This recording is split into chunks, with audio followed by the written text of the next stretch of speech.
Tuhan, kuasa Roh Kudus mau tercurah bagi setiap kami Bapa. Kami siapkan hati kami, berkati setiap kami yang datang pada malam hari ini Tuhan. Begitu juga yang masih dalam perjalanan, Tuhan tibakan di tempat ini dengan selamat dan tidak merasa takutnya Tuhan.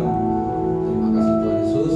Kami siapkan hati kami di dalam nama Tuhan Yesus Kristus yang berdoa dan bersyukur. Haleluya. Amin. Amin. Kasih tepuk tangan bagi Tuhan Yesus. Umat-umat yang menanti-nantikan Tuhan, sambil bertepuk tangan kita bangkit berdiri saudara dikasih Tuhan.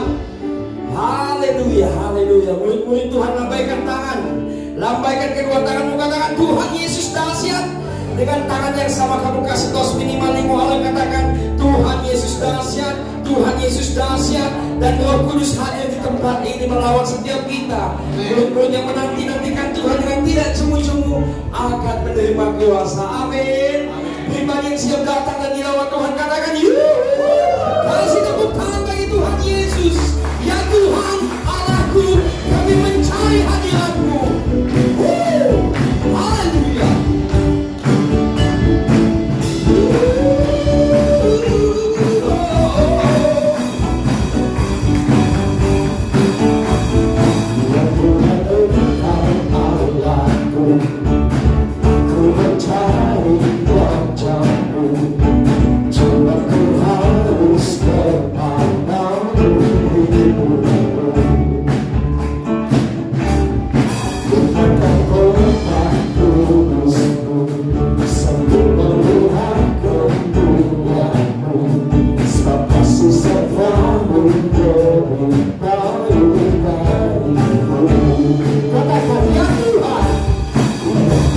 Tuhan, oh, Allahku.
percaya bahwa Allah sedang bekerja di tempat ini? Katakan amin.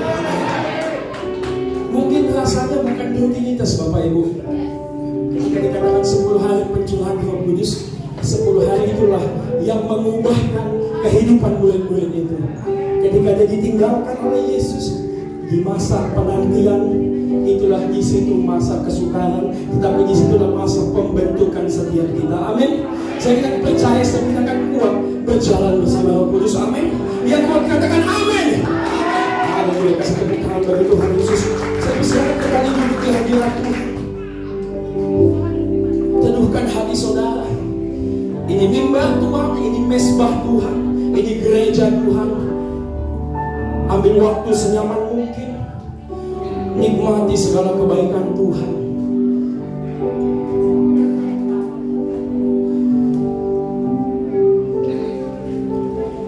Terima kasih. Terima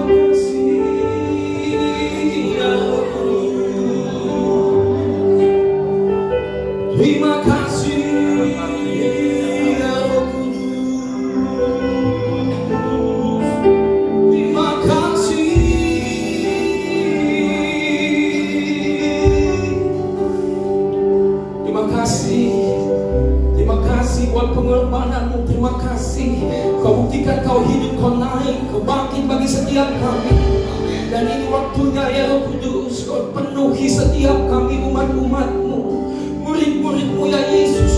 Kami menanti-nantikan kau dengan tidak cemu-cemu, sebab kami yakin dan percaya di dalam Rohmu ada kekuatan yang baru. Di dalam Rohmu ada kekuatan yang baru yang memampukan sesuatu yang terbatas menjadi tidak terbatas. Di dalam hadirat-Mu Bapa, merindukan lawatan Roh-Mu.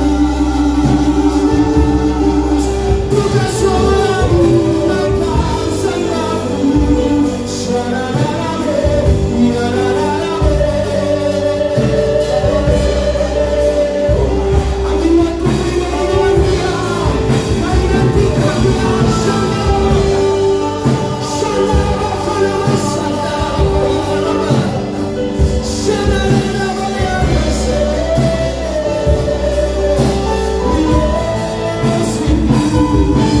Setiap kita datang menyembah Tuhan, setiap kita datang menyembah Tuhan, tiada satu pun yang tidak datang menyembah Tuhan. Biarlah kami berdoa, nama inilah kami berdoa. Biarlah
like you. I live your presence, Lord.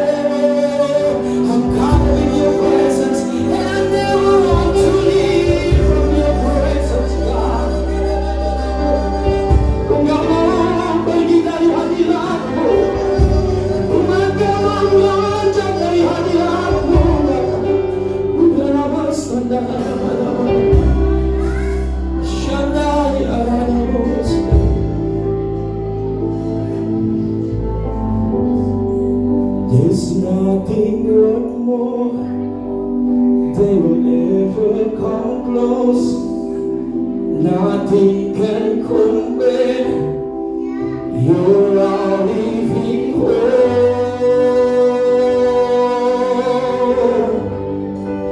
Your presence, Lord.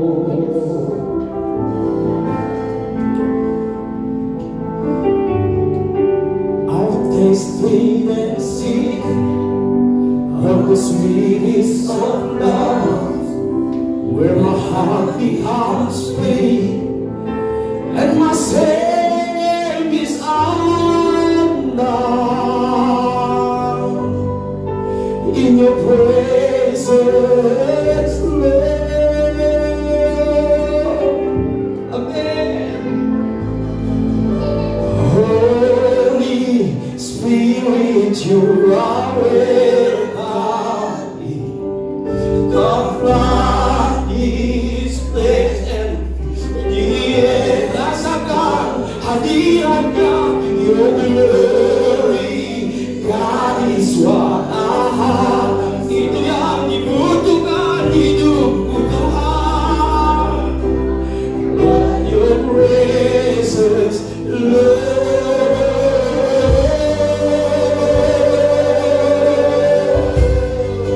Your presence, Lord. Your presence, Lord.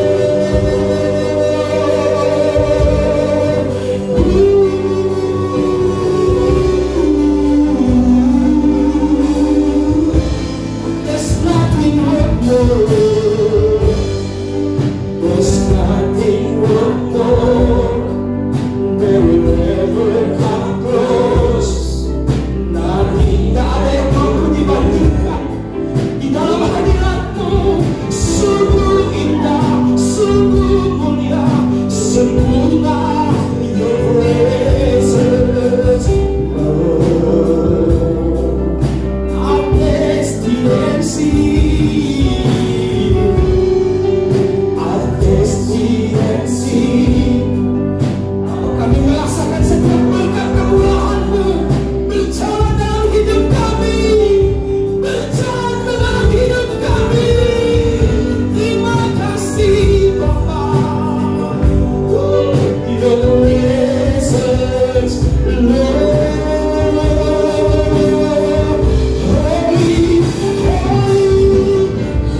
merindukan Tuhan Yesus. Lawatan Tuhan, dalam momentum doa, mencurahkan tempat ini Tuhan. Engkau melihat hati kami yang rindu Tuhan. Engkau melihat hati kami yang rindu akan lawatan Tuhan. Rindu akan jamaah Tuhan. Rindu akan karunia Roh. Turun atas kami, memenuhi kami Tuhan. Haleluya.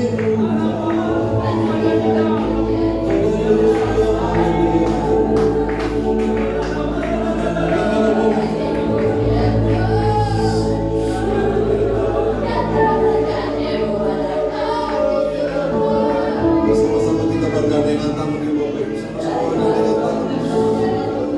Mari bergandengan tangan satu dengan yang lain. Roh Kudus akan mengurapi, Roh Kudus ada di tempat ini. Roh Kudus akan mengurapi.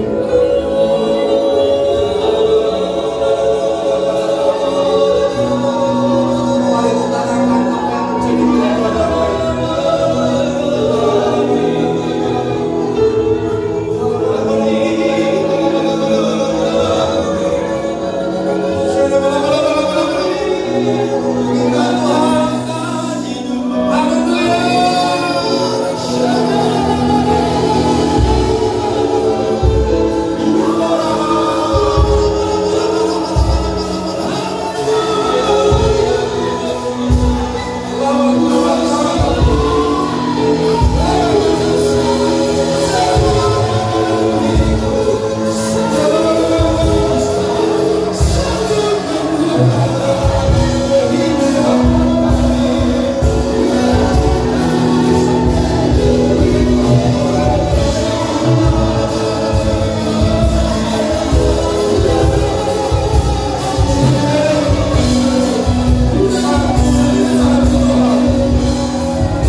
berdoa dan disertai ucapan syukur. Haleluya.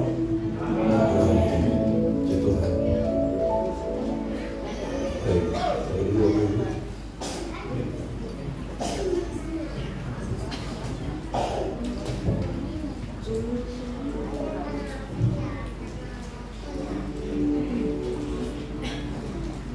Haleluya. Shalom Bapak Ibu. Ya. Kemarin di Kul, hari ini Sabtu, nanti kita lanjut hari Senin sampai hari Kamis. Bapak Ibu antusias? Haleluya. Kamu garanti tetap setia sampai akhir. Amin. Puji Tuhan. Haleluya. Hujan-hujan tidak jadi kendala untuk semangat. Memang ini momentum seperti tadi bilang 10 hari ke depan, mungkin sudah berapa hari ialah dapat mengubah hidup kita, mengubah semangat kita, mengubah pengetahuan kita tentang yang namanya karunia roh atau Roh Kudus. Baik, puji Tuhan. Saya akan sampaikan beberapa hal, mungkin PPT-nya ada di situ, ya. Janji Pentakosta, lalu persiapan para rasul, bahasa lidah, lalu apakah kejadian dalam Alkitab, Kisah Para Rasul 2 dapat terulang lagi di zaman ini. Mari kita akan slide berikutnya. Apa janji Pentakosta yang Tuhan telah pernah katakan kepada murid-muridnya? Kau jangan pergi, ya. Engkau tunggu di mana? Di Yerusalem sampai penggenapan janji itu ada. Nah, janji Pentakosta ini ditulis dalam Lukas 24. Juga dikatakan diakhiri dengan perkataan Tuhan Yesus, dan aku akan mengirimkan kepadamu apa yang dijanjikan Bapa. Jadi kalau Bapa pernah berjanji, ya, digenapi nggak kira-kira? Percaya? Ya, pasti digenapi. Sesuai Lukas 24 ayat 49. Jadi ini diulang dalam pembukaan kitab Kisah Para Rasul. Ia melarang mereka meninggalkan Yerusalem dan menyuruh mereka tinggal di situ menantikan janji Bapa. Jika bicara tentang janji Pentakosta di Kisah Para Rasul dan kitab Lukas ditulis oleh Lukas sendiri, ya, memiliki pemahaman yang mau disampaikan kepada kita semuanya bahwa apa janji Bapa itu ditulis dalam Kisah Para Rasul 1 ayat yang 8. Mari kita akan baca sama-sama. 1, 2, 3. Tetapi kamu akan menerima kuasa kalau Roh Kudus, dan kamu akan menjadi saksiku di Yerusalem dan di seluruh Yudea dan Samaria dan sampai ke ujung bumi. Baik, inilah janji Bapa. Berarti kalau kita baca ini, ya, Tuhan suruh murid-muridnya. Siapa yang murid-murid Tuhan? Kanan kiri kau murid Tuhan. Syaratnya adalah, tetapi kamu akan menerima kuasa. Bukan kamu telah menerima kuasa, tapi dikatakan tetapi kamu akan menerima kuasa. Syaratnya apa? Kalau Roh Kudus turun ke atas kamu, dan kamu akan menjadi saksiku. Disebutkan demikian. Nah, para murid berikutnya, para murid melayani sama seperti Tuhan Yesus, penuh dengan kuasa.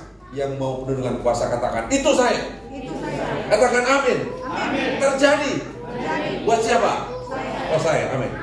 Lukas 4 ayat 36. Ini murid-muridnya. Ini bukti bahwa murid-muridnya Tuhan Yesus sama seperti para murid melayani sama seperti Tuhan Yesus, penuh kuasa. Lukas 4:36. Alangkah hebatnya perkataan ini, sebab dengan penuh wibawa dan kuasa ia memberi perintah kepada roh-roh jahat, dan mereka pun keluar.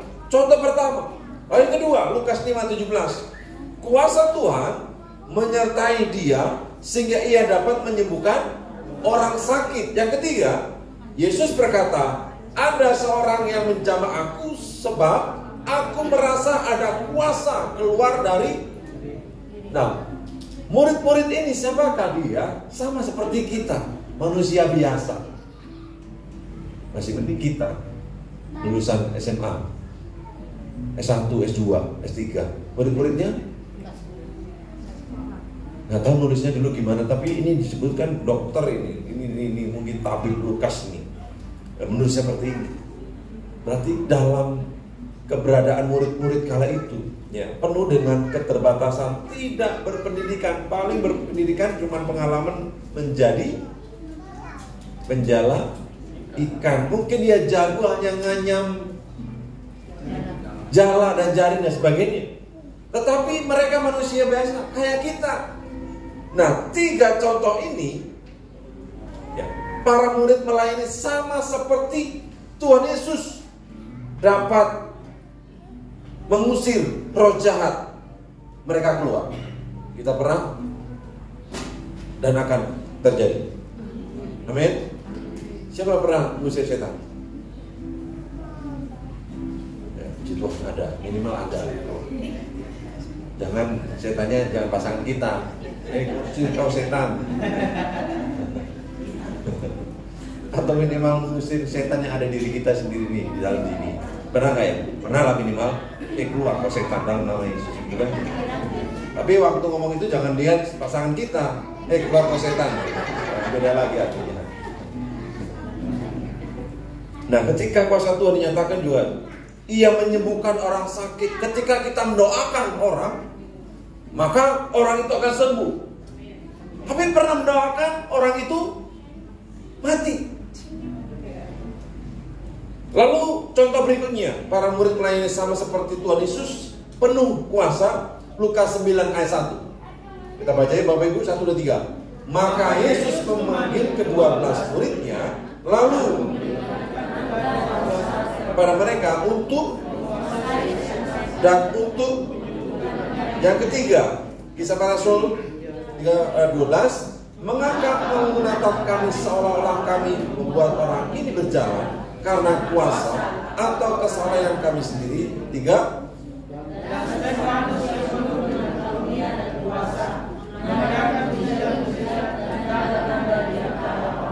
haleluya. Ini akan terjadi.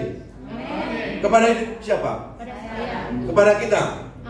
Kalau Roh Kudus turun, maka 6 contoh ini mengusir setan, ya, roh jahat, sehingga menyembuhkan orang sakit. Lalu, ya, contoh ketiga tadi, sebab seorang yang menjamah aku, ketika orang mungkin, ya, seperti bayangan siapa yang dapat menyembuhkan? Bayangan siapa? Pilihan pertama Petrus, pilihan kedua Paulus. Petrus, bayangkan bayangannya. Kita aja kadang-kadang melihat bayangan yang mana yang jelas ini. Tapi bayangan dapat menyembuhkan, kan penuh dengan kuasa. Kita lihat flashbacknya, siapa Petrus? Orang yang pernah bohong. Tetapi perbandingannya Petrus dan Yudas sama-sama berbuat kesalahan. Tapi siapa yang istilahnya diberkati Tuhan? Petrus. Yudas, bagaimana dengan Yudas? Berarti respon kita ini akan menentukan. Sebab kita berjalan dengan kuasa Allah, kita dipenuhi Roh Kudus. Kalau kita ada sesuatu yang kita kerjakan, pengakuan dan sebagainya. Sebab kalau bicara tentang urapan Tuhan, saya mau berpesan kepada kita semuanya, baik pengerja jemaat, ya, urapan Tuhan itu kita dapat saat kita bersekutu dengan Tuhan. Jadi kalau hari Minggu begini, ya, khusus para pengerja, itu mengimpartasi, istilahnya apa ya? Mengalirkan. Jadi kalau persekutuan kita dengan Tuhan itu, urapan itu akan mengalir. Nah, untuk siapa janji itu? Pertanyaan gitu. Untuk siapa janji itu? Setiap generasi mau dipakai oleh Tuhan Yesus untuk menyelesaikan amanat agung dengan kuasa Roh Kudus. Kalau Kisah Para Rasul 2 ayat 38, sebab bagi kamulah janji itu dan bagi anak-anakmu dan bagi orang-orang yang masih jauh, yaitu sebanyak yang akan dipanggil oleh Tuhan Allah kita. Sebab bagi kamulah janji itu, bagi kita, bagi generasi kita, amin. Ya, dalam Daud, istilah apa tuh, prajurit Tuhan gagah berkasih, moto apa itu? DNA gereja kita adalah restorasi pada Daud. Lalu yang melakukan kehendak Bapa pada zaman ini. Zaman ini zamannya siapa? Zamannya kita, ya. Yang melakukan kehendak Bapa pada zaman ini. Sehingga ketika dikatakan untuk siapa janji itu? Bagi kamulah janji itu. Katakan sama-sama kanan kiri. Bagi kamu janji. Kamu mau menerima janji gak? Amin. Kita akan menerima janji. Jadi janji Pentakosta adalah untuk orang-orang percaya yang menyelesaikan amanat agung dengan kuasa roh yang sama yang dimiliki oleh Tuhan Yesus dalam setiap zaman. Amin. Kita baca sama-sama. 1, 2, 3. Janji Pentakosta adalah untuk orang-orang percaya menyelesaikan amanat agung dengan kuasa roh yang sama yang dimiliki oleh Tuhan Yesus dalam setiap zaman. Jadi kita menginjil, kita menyelesaikan amanat agung tidak dapat dengan cara kita sendiri. Ya, saya sudah pengetahuan, sudah lama pelayanan, belum tentu pengalaman yang dahulu diterapkan pada masa kini. Ya, belum tentu. Karena masalah yang dulu dengan masalah sekarang itu berbeda. Penyelesaiannya pun berbeda.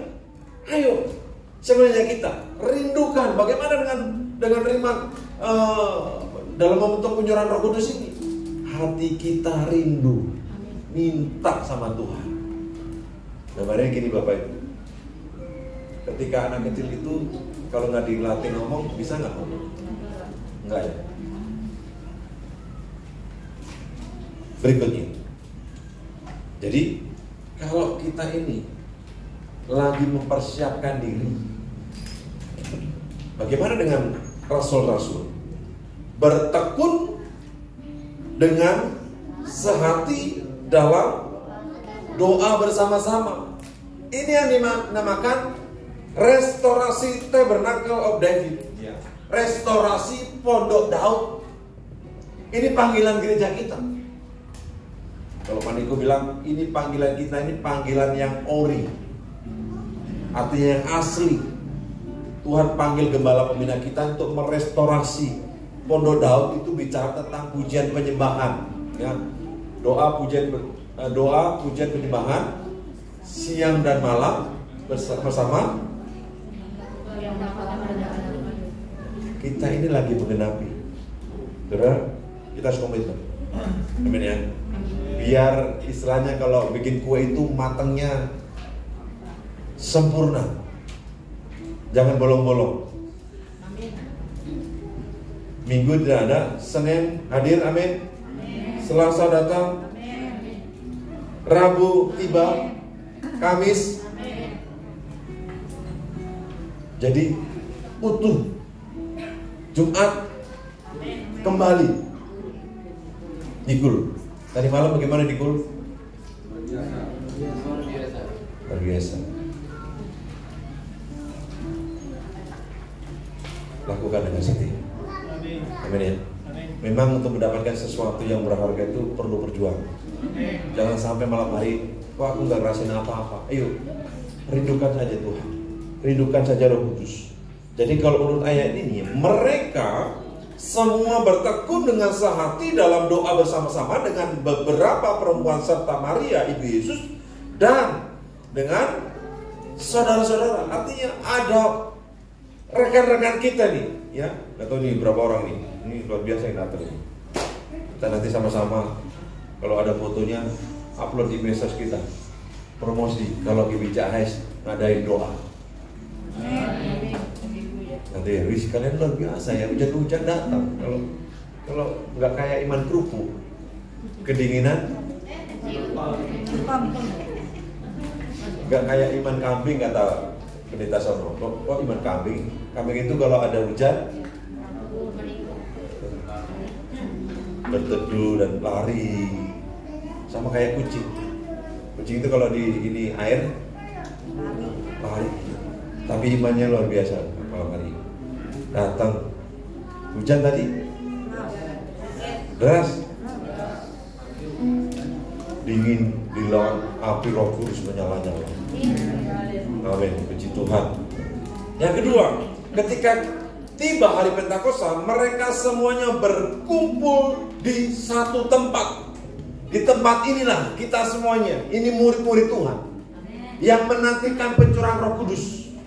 Ya, konsep berdoa ini sangat ditekankan oleh Lukas secara berulang-ulang untuk menekankan hubungan antara berdoa dan dipenuhi Roh Kudus. Jadi dua hal ini, doa itu bukan pelengkap, tapi doa itu hal yang utama dalam kehidupan kita.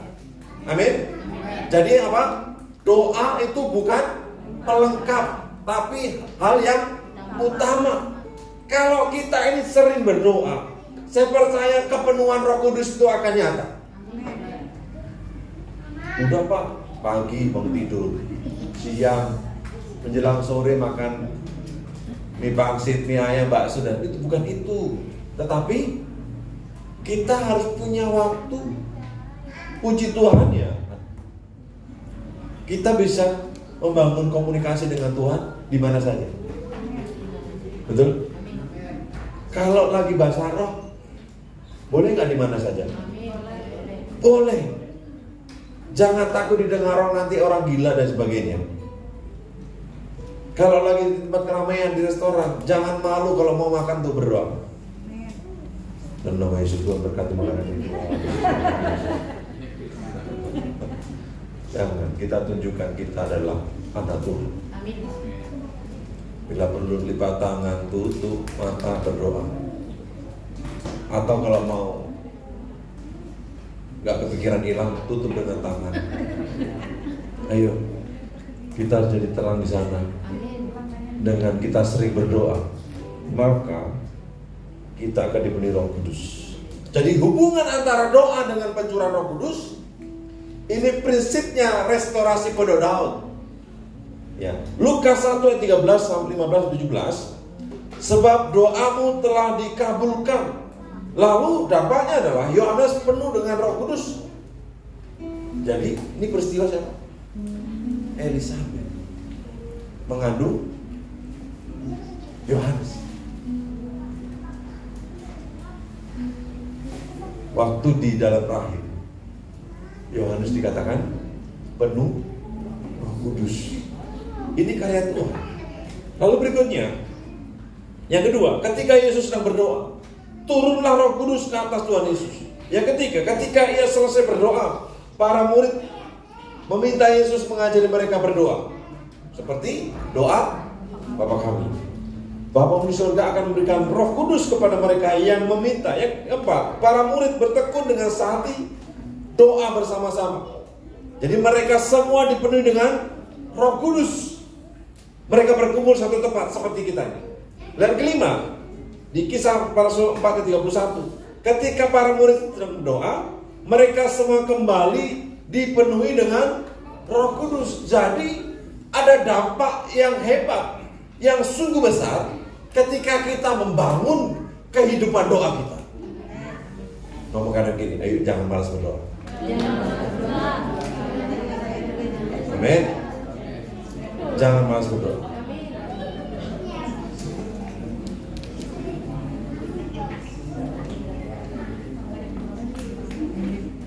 Hukum ini ngajak saya itu berdoa sehari 3 kali. Ya, Hukum ngajak saya berdoa sehari 3 kali, pagi, siang, sore. Betul nggak betul? Kayak Daniel, ayo, mau 10 menit doa.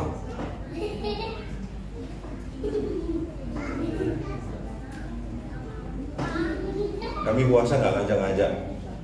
Kami puasa 1 bulan. Ya, ayo Sabtu hari ini puasa. Yang belum Minggu depan puasa. Sehat nggak puasa? Nggak apa-apa, nggak usah jaga itu. Ya, ayo puasa. Kalau yang ini turun, naikin lagi. Gulanya turun, naikin lagi. Yang penting Sabtu puasa untuk hari Minggu besok. Amin. Jadi kalau di bawah GBI Gatot Subroto ini, satu minggu itu puasanya 2 kali. Sabtu wajib, yang hari lain ditentukan masing-masing. Tapi jangan begini, mumpung aku gak ada sarapan, puasa.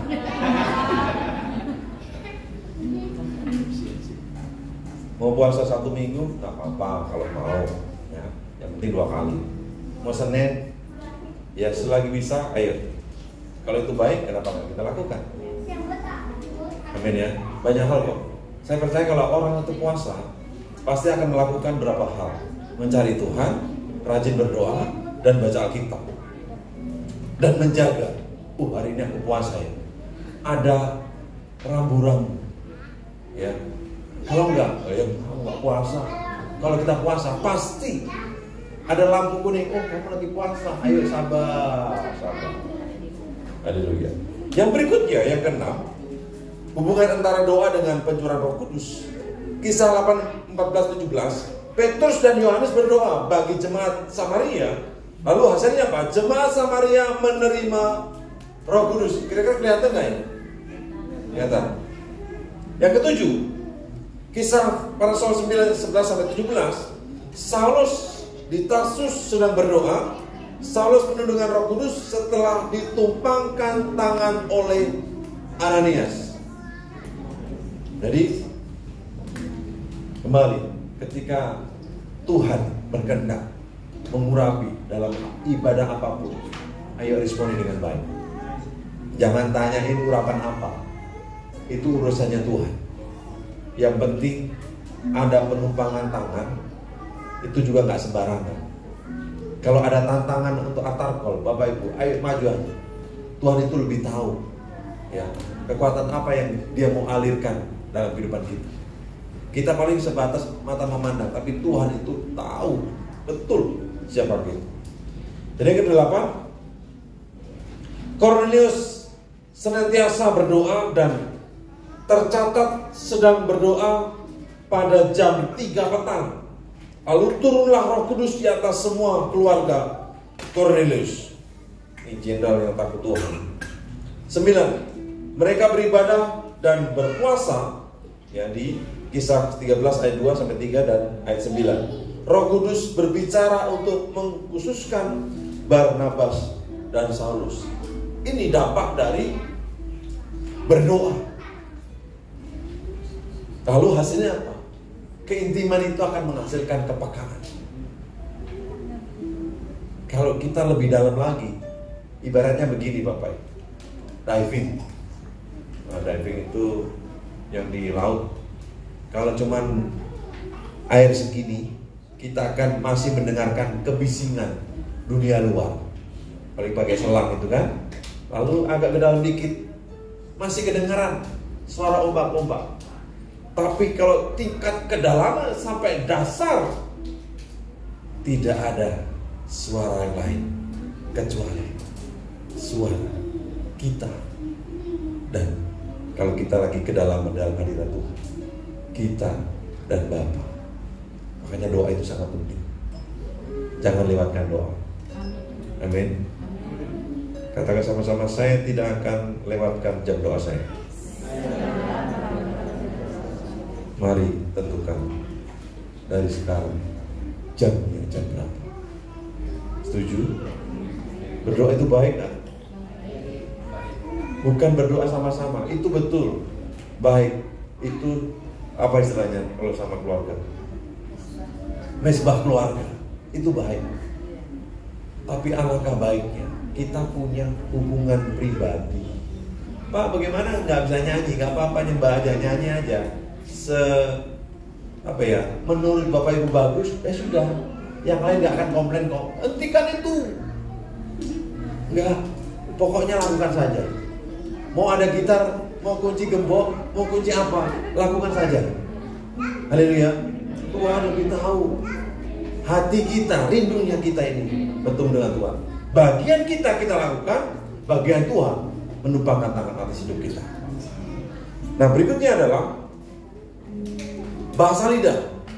Bahasa lidah dan hubungannya dengan penyelesaian amanat agung.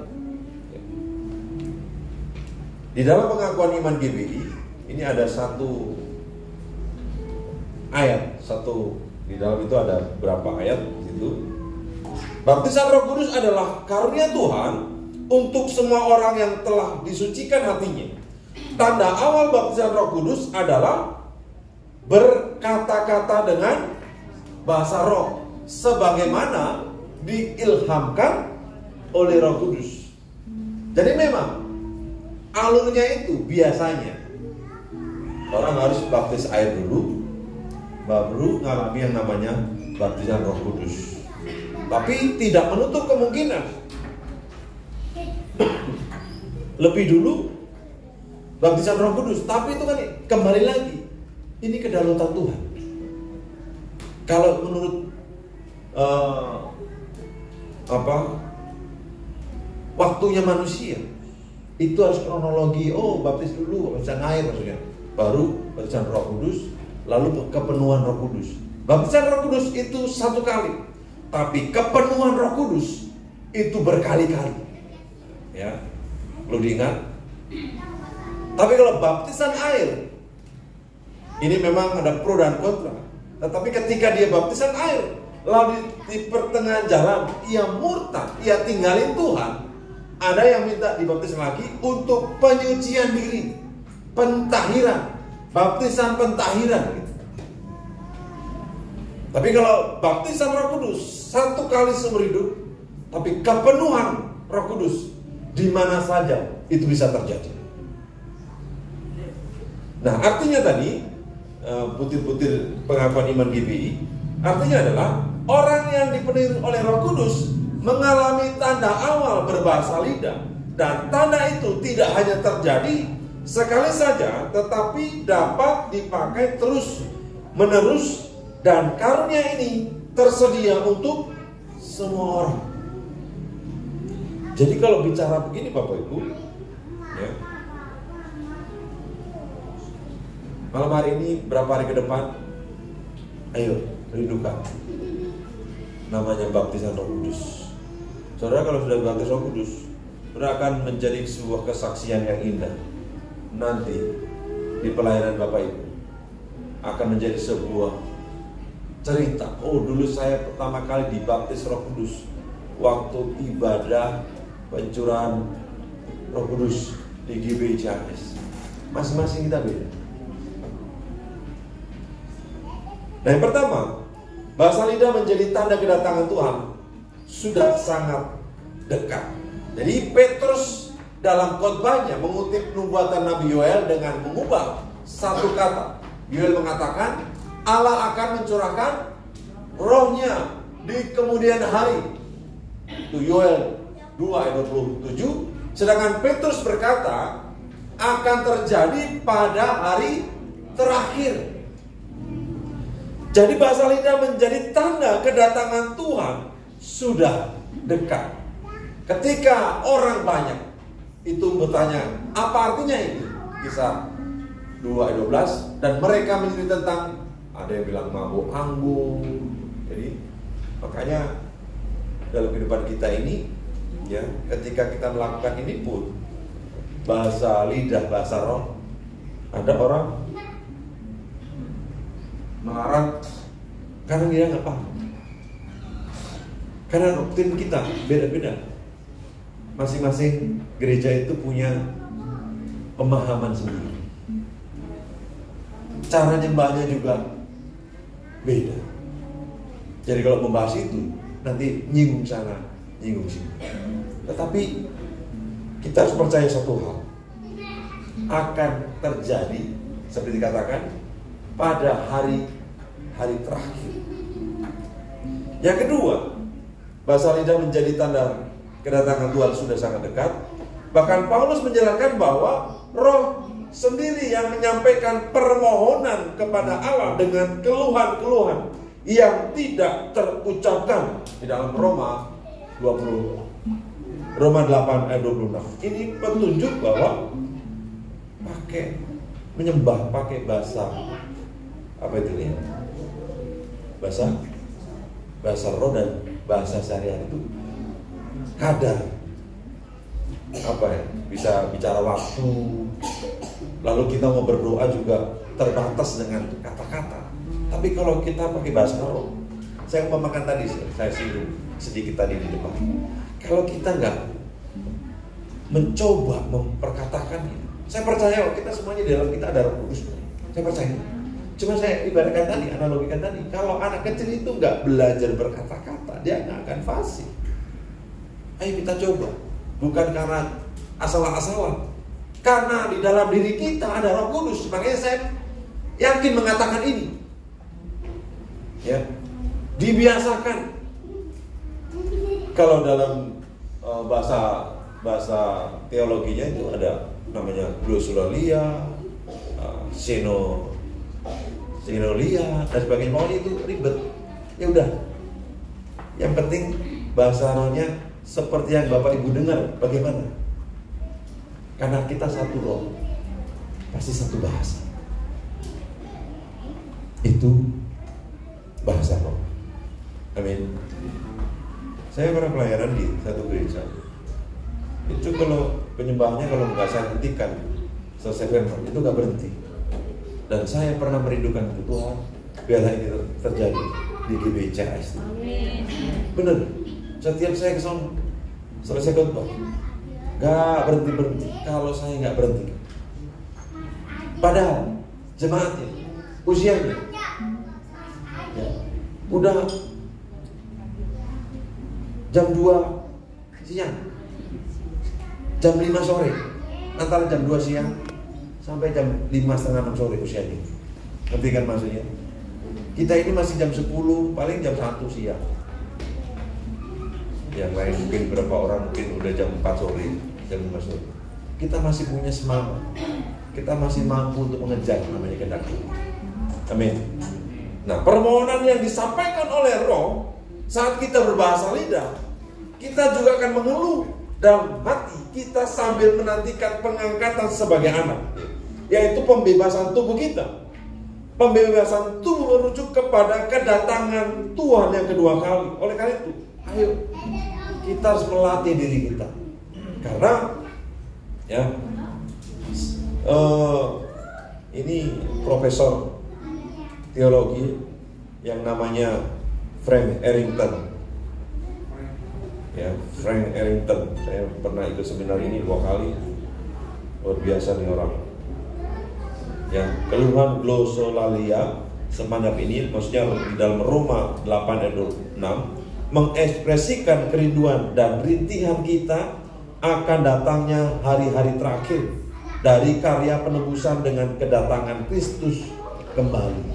Berarti ketika kita dalam penyembahan bahasa roh ini, cara langsung kita menantikan, merindukan ya kedatangan Tuhan. Datanglah segera bahasa. Berbeda dengan hanya ya memang ya, seperti dalam Korintus mencatat bahwa harus ada yang diterjemahkan, ada yang enggak, dan ada yang membangun diri kita dan ada yang membangun jemaat. Yang kedua, bahasa lidah menunjuk bahwa Yesus adalah Tuhan dan Kristus. Petrus menjelaskan Yesus yang mereka salibkan itu adalah sumber dari pengalaman yang mencengangkan itu. Dia berkata, sesudah ia ditinggikan oleh tangan kanan Allah dan menerima dari Bapa, maka dicurahkannya roh itu seperti yang kamu lihat dan dengar dari sini. Nah, peristiwa ini ayo membuat kita ini momentum. Momentum itu contohnya gini. Orang kalau berselancar, kalau ombaknya datang, kalau dia nggak berselancar, nggak akan bisa. Betul ya? Ini momentum. Momentum seperti itu. Ini gelombangnya Tuhan. Ayo kita pakai selancar kita untuk bersama-sama, maka akan terjadi keindahan. Amin. Yang ketiga, Bahasa lidah itu menjadi pengingat bahwa kita dipanggil untuk menginjil dan bersaksi. Contoh Petrus dan Saulus adalah contoh orang yang begitu dipenuhi Roh Kudus, hidupnya mengalami transformasi. Kita mungkin minim pengalaman, mau ngomong pun pembekalan tentang firman Tuhan atau kata-kata, tetapi saya percaya yang dikatakan dalam kelemahan pula bahasa dinyatakan, karena ada Roh Kudus yang memampukan. Seperti apa sih? Kalau kita nggak ngalamin, ini hanya teori. Kalau kita nggak mencoba, nggak akan bisa. Kembali lagi, kalau cuma kita mendengar, ini hanya teori. Tapi kalau ketika kita melakukannya, Roh Kudus akan berkarya, menopang. Haleluya. Jadi Petrus mengalami transformasi. Dia yang sebelumnya penakut dan bahkan menyangkal Tuhan Yesus berapa kali? 3 kali. Yang kedua, menjadi seorang pengkhotbah yang luar biasa. Sekali berkhotbah, berapa orang bertobat? 3.000. Tuhan, saya minta 1 aja Tuhan, setiap khotbah bertobat. Ya, 3.000 itu selapangan bola ada nggak? 3.000. Luar biasa. Nah, ketiga, berani bersaksi di hadapan Mahkamah Agung. 3 hal ini, contoh yang kecil. Berbeda, Petrus yang dahulu belum dipenuhi Roh Kudus dengan Petrus yang mengalami Roh Kudus itu. Jadi sangat berbeda. Itulah ya. Ayo kita mau kerja. Mungkin si Abraham yang dulu sama sekarang yang dipenuhi Roh Kudus harus berbeda. Sama halnya dengan baptisan air, Bapak. Baptisan air itu akan menguburkan manusia lama dan dia bangkit menjadi ciptaan baru. Jadi ciptaan baru. Kalau kehidupannya masih yang lama, berarti dia memakai manusia lama. Oleh karena itu, contoh Petrus mengalami transformasi yang baru. Lalu Paulus mengalami transformasi hidup. Saulus yang menyiksa orang percaya ketika dipenuhi Roh Kudus. Lalu kedua, menjadi seorang yang langsung dengan berani bersaksi. Dan ketiga, bahkan siap menderita sampai ke Roma. Paulus yang kita tahu menjadi Paulus. Saulus menjadi Paulus hanya mengalami perjumpaan dengan Roh Kudus, maka hidupnya akan berubah. 3 yang kedua, bahasa lidah itu menjadi pengingat bahwa kita dipanggil untuk menjadi saksi.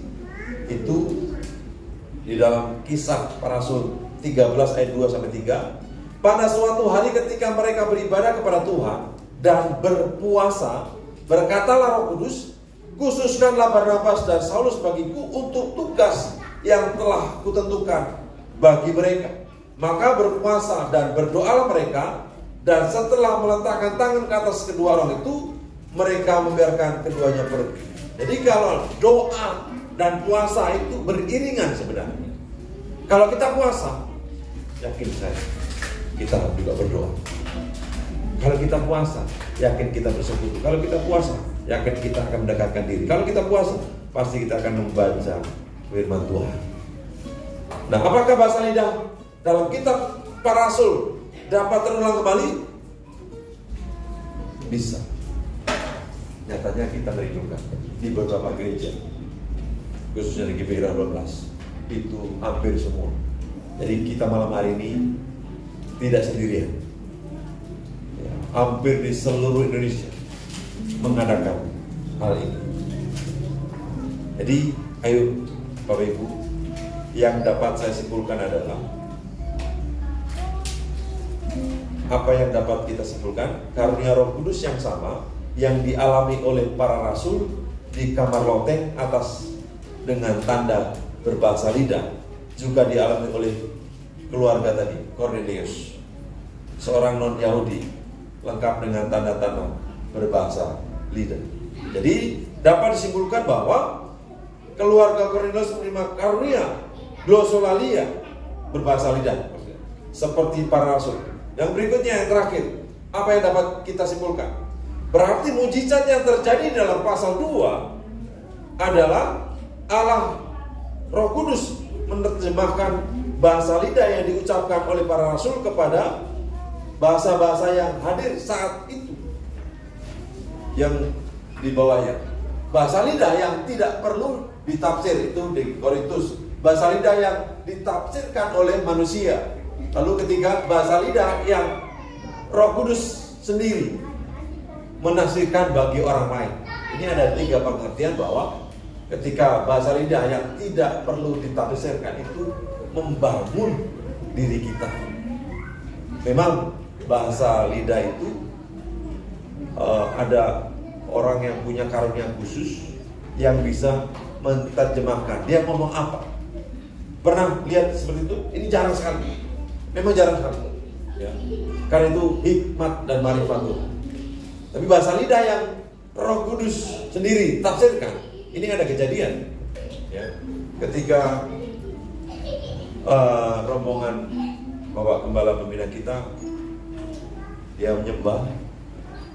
Ya, menurut yang dia dengar, dia kok bisa bahasa Rusia, padahal dia orang Indonesia.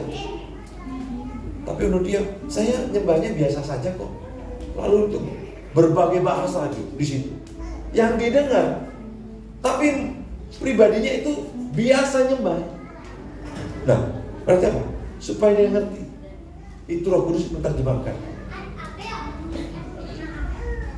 Jadi kurang lebihnya bahasa lidah itu pertama membangun diri sendiri, lalu kedua membangun jemaat. Jadi kalau kita mempraktekkannya, dampaknya adalah jam doa kita akan luar biasa, iman kita juga akan luar biasa, dan yang terakhir itu akan membawa kita menantikan kedatangan Tuhan yang kedua kali. Amin. Puji Tuhan. Tuhan Yesus memberkati malam hari ini. Mari sama-sama kita mau menyembah Tuhan Yesus.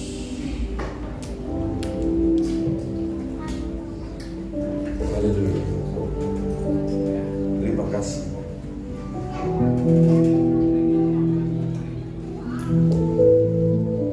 Kau baik, sungguh baik Tuhan. Rindukan Roh Kudus malam hari ini Bapak dan Ibu. Minta Tuhan memberikan apa yang kita inginkan malam hari ini. Dalam mempersiapkan diri, dalam baptisan Roh Kudus, mempersiapkan diri untuk kepenuhan Roh Kudus, dan mempersiapkan diri ada sebuah transformasi hidup seperti yang dialami oleh Petrus dan Paulus. Terima kasih Tuhan. Engkau baik, sungguh baik. Roh-Mu yang hidup penuhiku, mengalir dalamku. Jiwaku tenang bersamamu.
harus benar-benar menantikannya.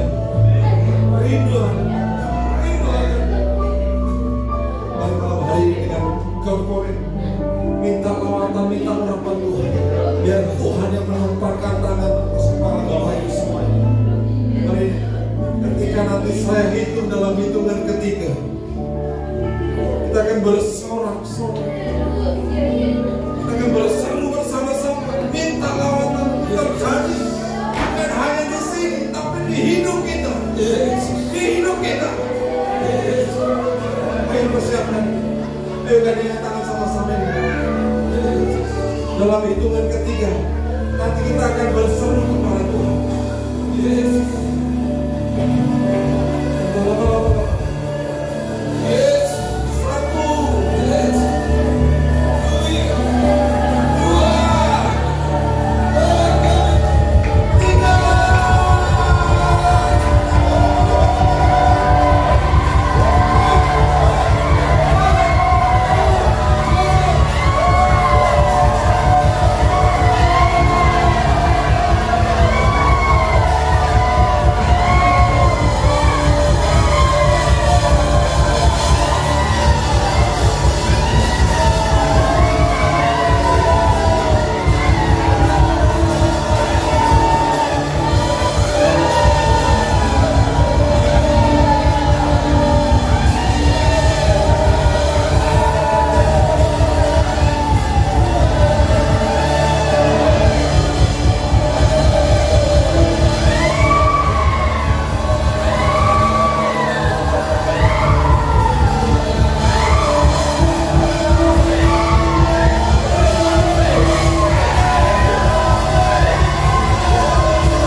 terjadi dalam kehidupan kami, Tuhan Yesus. Terima kasih malam hari. Berkatilah anak-anak yang hadir hari ini, Tuhan Yesus. Kita bersama-sama menantikan Roh Kudus yang kuasa dalam kehidupan rumah tangga kami, kerjaan usaha kami, gereja kami, Tuhan. Terima kasih. Suami istri anak-anak diberkati Tuhan. Puji nama, hormat kemuliaan bagi nama Tuhan. Kami berdoa. Amin. Amin.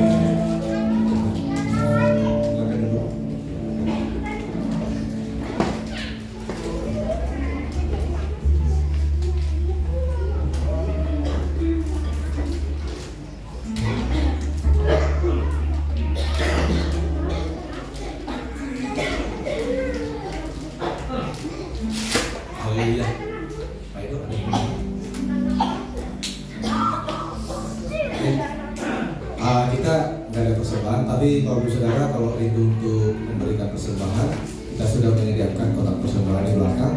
Nanti habis ibadah, Bapak Ibu Saudara boleh memberikan persembahan di kotak. Terus yang kedua, untuk selanjutnya hari Senin tetap antusias, amin. Kita akan menerima lawatan Tuhan yang lebih dahsyat lagi. Kita rindu akan kuasa Roh Kudus curahkan bagi setiap kita, amin. Terus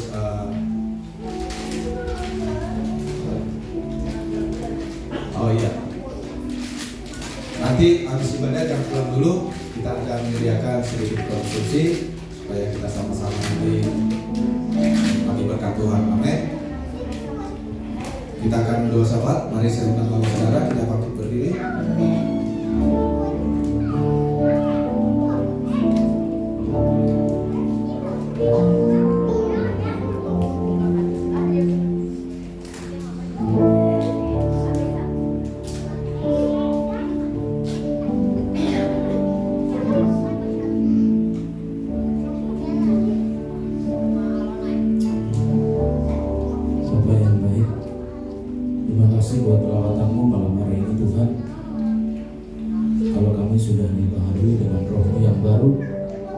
Biarlah terus Engkau menguatkan kami orang-orang dan jiwa-jiwa yang menolak untuk menyerah ya Tuhan. Tapi kami adalah orang-orang yang selalu punya harapan sampai hati kami mendengar pujian, penyembahan, percaya kepadamu sepenuhnya. Kalau Hamba-Mu boleh melihat Tuhan, bagaimana Engkau melawat umat-Mu di tempat ini. Terima kasih Tuhan. Tapi ini pemurnian Tuhan. Hamba-Mu berdiri di tempat ini membentengi setiap anak-anak-Mu yang sudah Kau rawat Tuhan. Tidak jatuh dalam dosa. Tidak jatuh dalam dosa ya Tuhan. Rawat, bersihkan, baharui sampai garis akhir ya Tuhan. Engkau mujahid di tempat ini.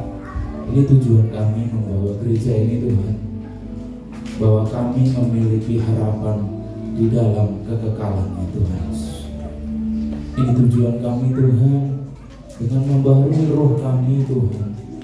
Engkau urapi kami malam hari ini dan seterusnya Tuhan, dengan hati yang baru, jiwa yang baru, pengharapan yang baru Tuhan, supaya kami sampai kepada kekekalan Tuhan. Kami tidak mau berhenti di tengah jalan. Kalau kami memulai hari ini dengan roh, kami akan mengakhiri dengan roh-Mu ya Tuhan. Terima kasih tulus sekali lagi umat-Mu CHS. Tuhan, kalau Kau sudah berkarya di antara kami, di pikiran kami, di hati kami menjadi orang yang berbeda Tuhan. Apapun yang kami perbuat, Tuhan buat berhasil Tuhan. Tuhan buat berhasil Tuhan. Untuk itu Tuhan, jaga hati pikiran kami supaya tidak jatuh dalam dosa, supaya jalan kami benar di depan-Mu Tuhan. Tuhan, kami penuh dengan Roh-Mu, kami perlu Roh-Mu untuk menjalani semuanya Tuhan. Terima kasih Tuhan. Terima kasih, dan kami berdoa juga untuk kepala kami di tempat ini Tuhan Yesus. Berkati Pak Abraham, berkati Tuhan hidupnya yang kasihnya akan Engkau Tuhan. Tujuan hidupnya untuk memuliakan Engkau Tuhan Yesus. Bersama keluarga, istrinya Tuhan, berkati bentengi dengan kuasa darah-Mu. Segala serangan balik kami tolak di dalam nama Yesus, dalam nama Yesus.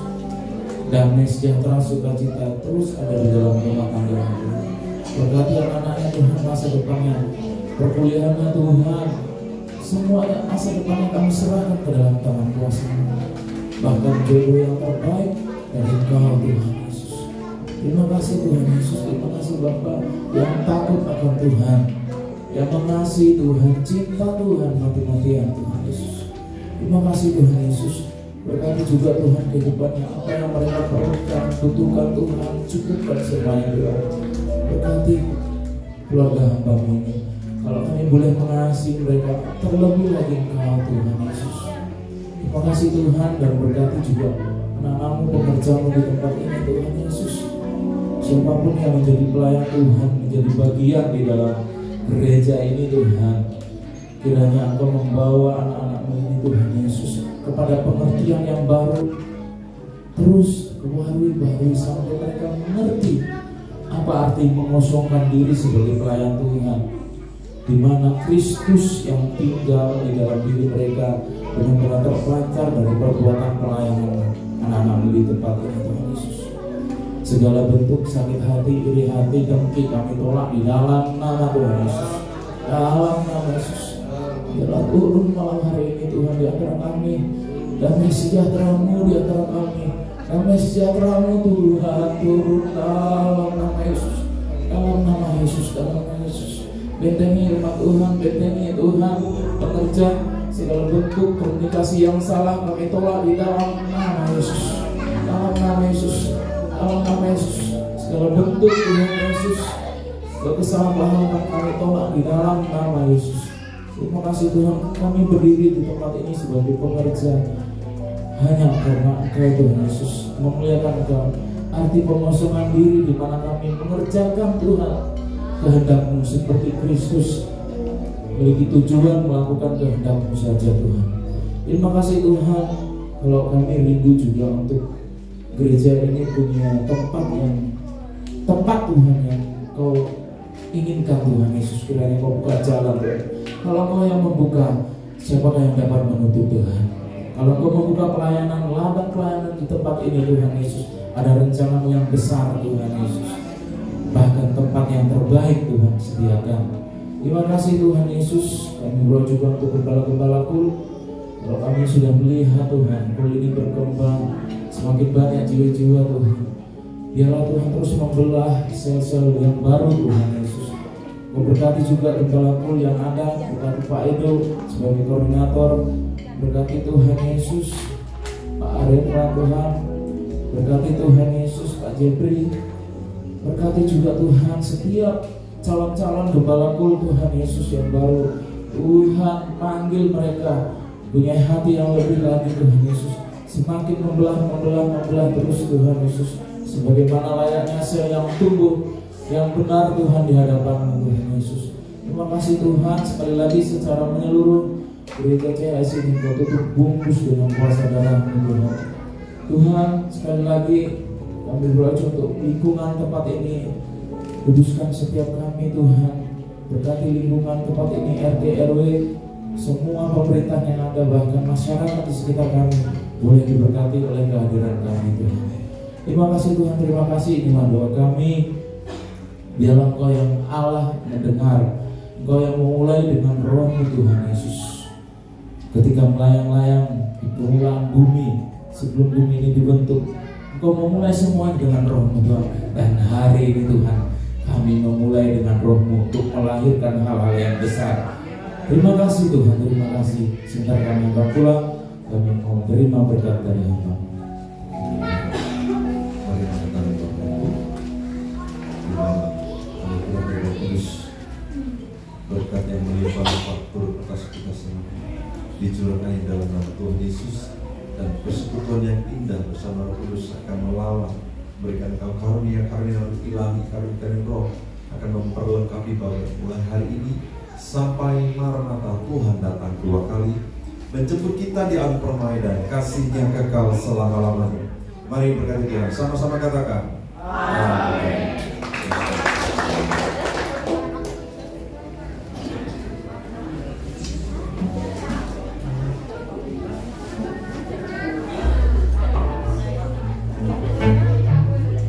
Lupa kita foto ya.